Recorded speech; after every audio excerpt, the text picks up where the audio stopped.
सिंहगर्जन करायला काहीच पण सिंहासारखे लागते, म्हणून तर टिळकांच्या चरणावर मान माझी सदैव झुकते, मान माझी सदैव झुकते. आदरणीय व्यासपीठावरील प्रतिष्ठित मान्यवर पूज्य गुरुजन व माझे विद्यार्थी बालमित्रांनो, स्वराज्य हा माझा जन्मसिद्ध हक्क आहे, तो मी मिळवणारच अशी सिंहगर्जना करणारे, नेतृत्वानं जहाल क्रांतीची मशाल असणारे व्यक्तिमत्व म्हणजेच लोकमान्य टिळक. त्यांच्या प्रतिमेस वंदन करून मी माझ्या भाषणास सुरुवात करतो.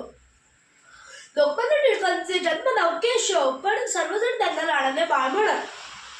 लोकमान्य टिळकांचा जन्म 23 जुलै 1856 रोजी महाराष्ट्रातील रत्नागिरी जिल्ह्यातील चिखली या गावी झाला.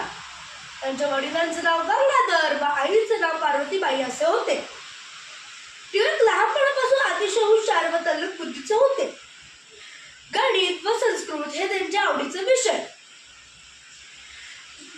टिळकांना बाळपणापासूनच अन्यायाविरुद्ध चीड होती. त्यांची बंडखोर वृत्ती आणि कणखरपणा लहानपणापासून दिसत होता. वयाच्या 16व्या वर्षी टिळकांनी मॅट्रिकची परीक्षा उत्तीर्ण केली. उच्च शिक्षण मिळवण्यासाठी टिळकांनी पुण्यातील डेक्कन कॉलेजला प्रवेश घेतला. 1876 रोजी टिळकांनी गणित विषयातून पदवी प्राप्त केली. पुढे त्यांनी LLB सुद्धा केले. 1880 मध्ये टिळकांनी न्यू इंग्लिश स्कूलची स्थापना केली. तसेच 1885 मध्ये फर्ग्युसन कॉलेज सुरू केले. टिळकांनी लोकजागृतीसाठी मराठा आणि केसरी ही 2 वृत्तपत्रे चालू केली. तसेच सार्वजनिक गणेश उत्सव आणि शिवजयंती उत्सव सुरू केले. लोकांनी एकत्र यावे आणि त्यांच्या मनात राष्ट्रत्वाची भावना निर्माण व्हावी, हा त्यामागील उद्देश होता. टिळक जहालवादी होते. इंग्रज सरकारशी लढताना टिळकांना 6 वर्षाची शिक्षा देण्यात आली. त्यावेळी त्यांनी मंडालेच्या तुरुंगात गीता रहस्य हा ग्रंथ लिहिला आणि इंग्रजांना सळो की पळो करून सोडले.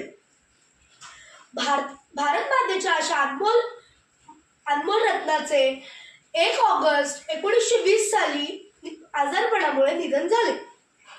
अशा या महान नेत्याला कोटी कोटी प्रणाम. एवढंच म्हणेन, पदोपदी पसरून निखारे आपुल्याचं हाती, पदोपदी पसरून निखारे आपुल्याचं हाती, होऊन या बेभान दाबले भारत मातेसाठी, होऊन या बेभान दाबले भारत मातेसाठी. कधी न दाबले विश्रांती स्तव, कधी न दाबले विश्रांती स्तव, न पाहिले मागे, न पाहिले मागे. संघर्षातून मिळणे त्यांनी स्वातंत्र्याचे धागे, संघर्षात